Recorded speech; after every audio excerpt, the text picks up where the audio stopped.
Hello everyone! Welcome back to my channel, Ramblings Food Vlog. Yes, for today's video guys, papakita ko sa inyo at magluluto tayo nitong fresh lumpia. With syempre, yan, with sauce na yan. Sarap-sarap. So, samahan nyo ako guys. Let's start now! So, ito na nga yung ating mga gagamitin ingredients para sa ating gagamitin na fresh lumpia for today. So, ayan na nga yung ating mga gulay. So, ayan, hiniwa ko na siya guys. And then, syempre, meron lang ako ditong garlic and then onion.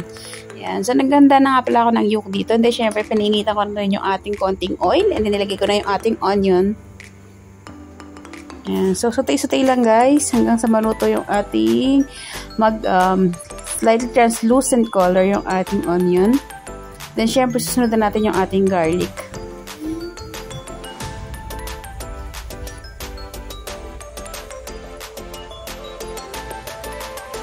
Yan. So, medyo natagalan yung exposure ng ating onion. Mabilis ako sa ibang parte, pero dito napakatagal pala nung exposure nitong ating onion. Pero okay lang yan, guys. Ayan. So, halo-haloin ko na nga. Ayan. So, nilagay ko na yung ating garlic. So, kaya tatlong klase lang yung ingredients natin ng ating vegetable kasi yan lang yung available dito. So, hindi na ako bumili ng iba pa. So, nagalagay din na ng bagu beans, ng carrots, and other na vegetable. So, masarap din pala pagka yung ubod ng niyog at nilalagay dito. Ang sarap nun. Yan. Pero, syempre, yan lang yung available. Kaya yan muna, tiis-tiis lang pag may time. Yan. So, pakukuluan ko lang to hanggang konting minutes lang, hindi naman para hindi siya masyadong malabog. Yan, so lalagyan ko lang ng konting tubig. So mga half cup lang yung nilagay ko guys. And then tinakpan ko na nga siya. Ayan. So bago ko pala takpan, nakalimutan ko, hindi ko pala lalagyan ng salt. Kaya agad-agad ko na mga binuksan yung aking takip. Kaya tilagyan ko lang ng salt and then konting bechin. Then syempre black pepper.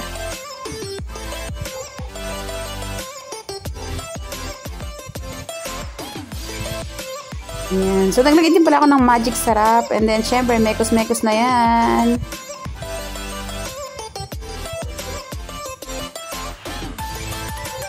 Ayan. So, ganyan lang siya, guys.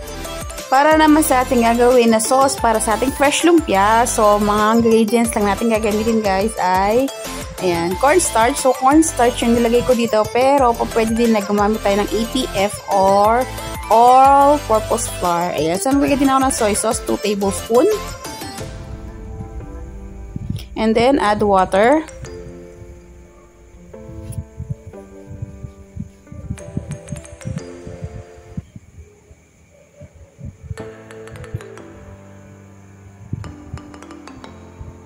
So, after natin mag-add ng water, mag-add na tayo ng sugar.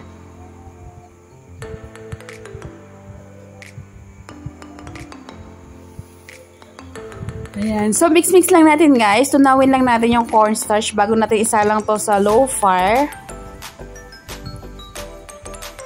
So, hindi natin pwede siyang isalang hanggat hindi pa natin natutunaw yung ating cornstarch. So, dito na magagamit lang ako ng food processor para durugin yung ating peanut. Although, pwede din kayong gumamit ng kahit anong pangpukpok para lang madurog yung ating peanut. So, yan ang gagamitin ko. Yan. So, yan na nga guys. So, durog na siya. So, i-add ko lang siya dito. And then, lalagay ko na siya pink fire.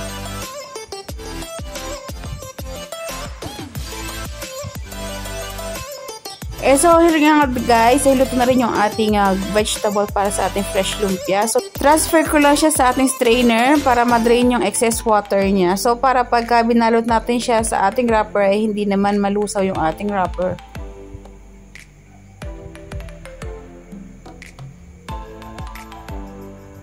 Ayan. Kasi nagkataka kayo kung bakit napakarami naman niluto ko. Siyempre may kain-kain kami sa kabilang bahay. Kila nanay. Ayan. So sabay-sabay kami kakain kaya medyo maraming niluto ko. So ito na nga yung ating sauce. So nilagay ko lang siya. So konting apoy lang yung kailangan natin. So low fire lang. Kasi masusunog yung ating sauce. So stir-stir lang tayo hanggang maluto.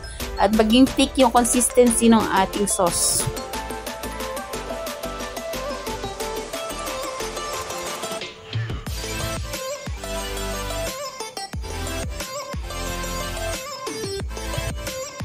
Yan. So, para nakikita ko naman na light pa yung kulay ng ating sauce. So, nag-add pa ako ng 1 tablespoon ng soy sauce and then nag-add din ako ng 1 tablespoon ng sugar kasi para nakukulangan pa ako niyan sa lasa. Pero, okay na yan. Depende naman sa inyo yan kung paano nyo yan yung panlasa nyo. Yan. So, guys, dito nga magbabalot na ako ng ating fresh lumpia. So, gamit lang ako ng flour lang na wrapper. So, yung iba gumagamit ng egg wrapper. So, ito lang yung available. Kaya, ayan nagagamitin. Ayan lang. Maglagay na tayo sa loob and then, ikot-ikot, roll lang natin. Fold natin yung magkabilang dulo and then roll lang natin hanggang makatapos natin lahat. Ayan.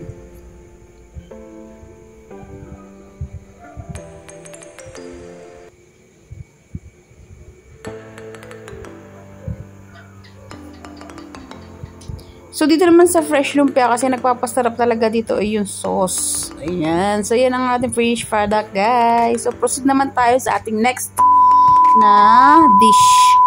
So, ito nga yung ating next dish is chicken barbecue. Ayan. So, samahan nyo ako paano lutuin ating chicken barbecue.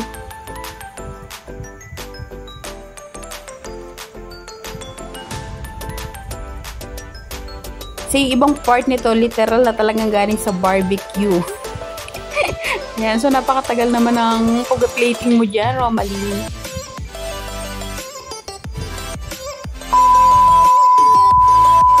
Ayan. So, ito lang ating gagamitin ingredients para sa ating gagamitin chicken barbecue. Ayan. So, yung chicken and then yung vegetables. Then, meron din tayong food color and then vinegar. At saka, syempre, yung ating water. Ayan. So, nilagay ko lang sa ating bowl yung ating chicken. Nilagay ko yung aking vinegar. And then, nilagay lang ako ng calamansi. So, para ma-marinate lang natin siya, guys. Ayan. So, mag-add din ako ng sugar. Marinate lang natin siya. And then, later ay parang iba-barbecue na natin siya. So, add din ako ng food color.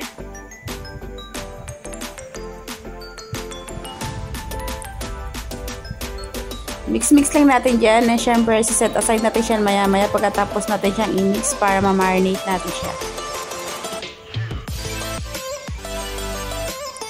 Ayan. So, hindi nga ako gagamit dito ng pang-grill. So, dito lang ako maglalagay sa pan. So, syempre, mahinang apoy lang yung gagamitin natin, guys. Para hindi masunog yung ating niluluto. And then, lagyan natin yung ating chicken. So, non-stick pan yung gamit natin para hindi natin kailangan maglagay pa ng oil.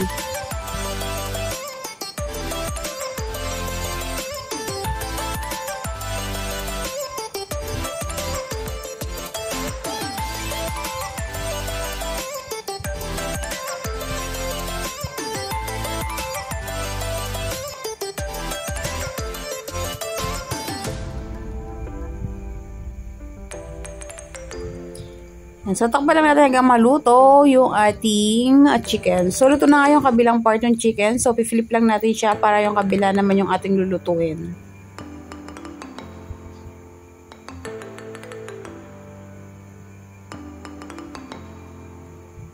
Yan. So, after mga ilang minutes lang, guys. So, ito na nga, parang na-barbecue na nga yung ating chicken. So, medyo sunog-sunog na siya. Ayan, may sunog-sunog portion na siya. So, po pwede na yan. So, tatapatin lang natin yung apoy. And then, set aside lang natin siya. Kasi magkusutay na tayo ng ating other ingredients dito sa ating pan.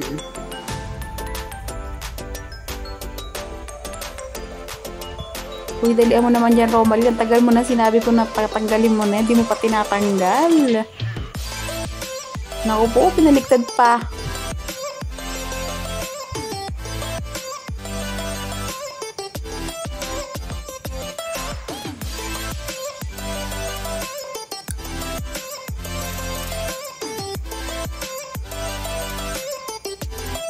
Ayan. So, tinanggal na nga po niya. Tinanggal na po niya, tinransfer na sa plate para magkusutay na tayo ng iba pang ingredients na ating gagawin. Ayan. So, this time guys, nag-add na nga ako ng konting oil. And then, lagay ko lang yung garlic.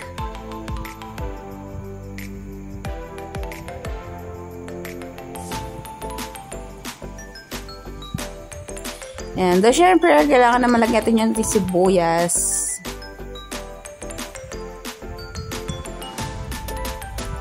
And then, lastly, yung ating carrots.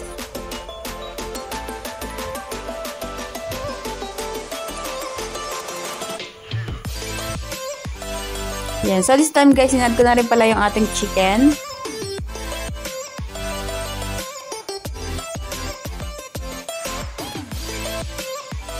Ayan. So, ito na. Meron pa ako dito mga leftover na, ayan, chicken feet. So, ayan talaga yung binarbecue. Ayan yung grill talaga na ihaw-ihaw, yung chicken feet. So, inad ko na din dyan. Kasi, chicken barbecue naman yung ating recipe. And then, syempre, nilagay ko na rin yung red bell pepper dyan. So, ayan. So, inad ko din pala yung natira dun sa pinagpako kasi ginamit sa marinade natin. So, inad ko din siya dyan. Ayan. So, papakuluan lang natin siya, guys, hanggang maluto yung ating dish.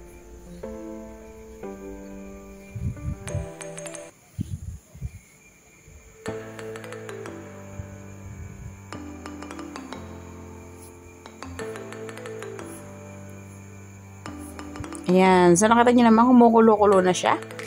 At parang napakasarap pa. So, nalagyan ko pa siya ng konting spices. So, nag-add lang ako ng magic sarap.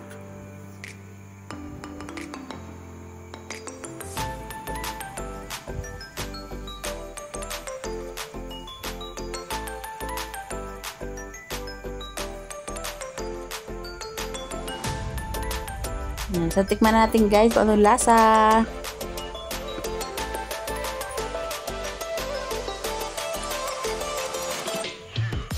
Mukhang okay naman kay Madam Romaline kasi hindi na siya nag-add ng iba pang ingredients. Iba pang condiments.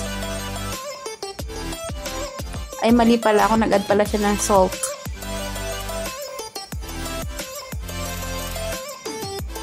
Ba't pahuli-huli ka naman ng condiments, Madam?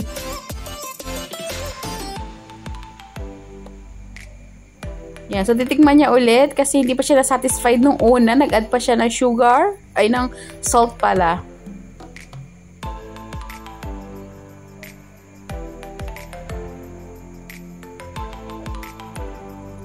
Ayan. So, okay na nga yan, guys. So, ito na nga yung ating table setting. Yan. So, table setting na may kasamang banana leaf. Yan. So, ayan yung ating dish na fresh lumpia and then yung chicken barbecue. Then, syempre, nag-ihaw yung kapitbahay ng bangus. Yan, hati-hati. Thank you for watching, guys. Stay tuned for my next vlog. Bye-bye. Thank you, everyone.